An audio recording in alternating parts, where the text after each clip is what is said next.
The good news is stress levels in 2016 reached their lowest point in a decade. The bad news, they're back on the uptick this year. Dr. Taaka Cash is joining us on the Coco News Live Line. And Dr. Cash, where does California as a state kind of fall on this particular spectrum? California is ranked at number 23, which means that Texas is 24, so we're a little bit more happier and a little less stressed. But we're seeing across line that, guess what, stress levels are increasing across the United States. And why is this happening? Relocation, appointments, bills, work. They're looking at family issues, economy, even the political climate. Well, and I mean, some of these things are completely out of our control. So how do we mitigate that stress and become happier just as people? Well, I tell people all the time, before you walk into your house, meditate. Leave work at work. Before you walk into your house, take a deep breather. Before you even walk into work, take a deep breather. Take time for yourself. Reach out. Touch someone. Talk to some friends. Do something extracurricular, because what they're finding is that those personal finances, family issues, the economy, and the political climate are some of the highest reasons and key dimensions that are causing some of the stressors that we're seeing. So we talked about California. Now, where are the most and least stressed states here in the country? Alabama is ranked at number 1.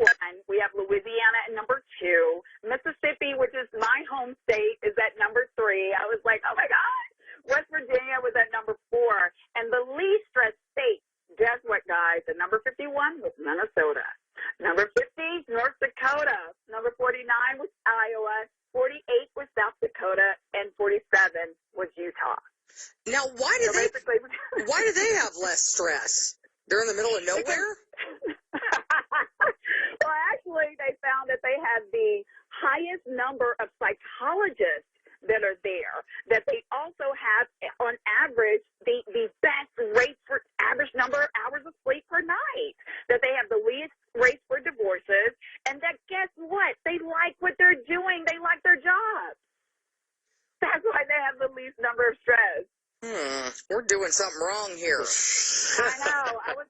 I was looking up this morning, and I was like, do I need to move to Utah? Do I need to move to Minnesota? Like, what is going on? Because I love where I live at, and I'm trying to figure out, okay, what are some of the other added stressors? And so when I looked at where they got the numbers from the U.S. Census Bureau and the Urban Development Center for Disease, I was looking at, wow, they're looking at key dimensions like family-related issues, health and safety, work-related issues. Child care was like big on the list. Housing affordability.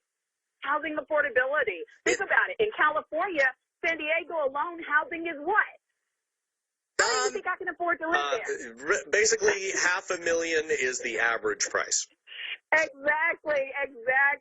So housing economy is like, oh my gosh, it's huge on the list for California. All right, Dr. Taaka Cash with us here on the Coco News Live Line. Thanks, Doc.